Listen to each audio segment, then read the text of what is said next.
नमस्कार। आज हमारे मित्र पवन जी ने एक बहुत ही सुंदर प्रश्न किया कि मूर्ति विसर्जन से क्या नदियों को हम प्रदूषित तो नहीं कर रहे। तो इसका जो वास्तविक स्वरूप है कहीं ना कहीं हमने प्रभावित कर दिया है। आज उस पर हम चर्चा करते हैं।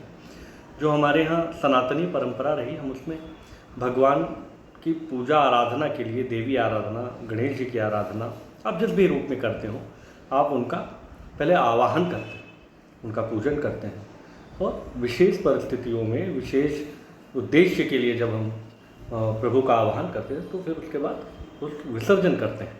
उसका एक सामान्य सा तरीका है कि उसमें अक्षत लिया जाता है और वो जो जो उनकी प्रारूप हैं, जो कि स्थिर रूप से नहीं रखे गए हैं, उनके सामने हम प्रार्थना स्वरूप छोड़ते हैं। और वो अब इसका जो स्वरूप होता है, पहले वो मिट्टी का बना होता था, आज के समय में वो प्लास्टर ऑफ पेरिस और नाना प्रकार के अन्य केमिकल के साथ आप उनको सुंदर बनाने के लिए उनका प्रयोग करते हैं। उसका जो वास्तविक अर्थ था विसर्जन का, उसको तो परित्याग कर दिया लोगों ने, भुला दिया कहीं ना कहीं, और उसके केवल एक स्वरूप आवरण को अपने अंदर बता रखा है।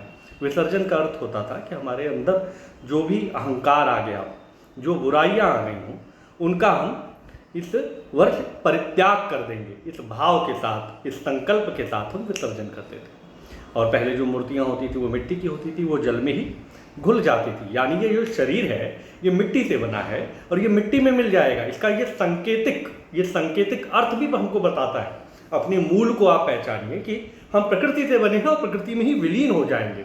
इस अर्थ को भुलाकर आप प्लास्टर ऑफ पेरिस और नाना प्रकार के कृत्रिम जो वस्तुएं हैं उनसे मूर्ति का निर्माण कर रहे हैं।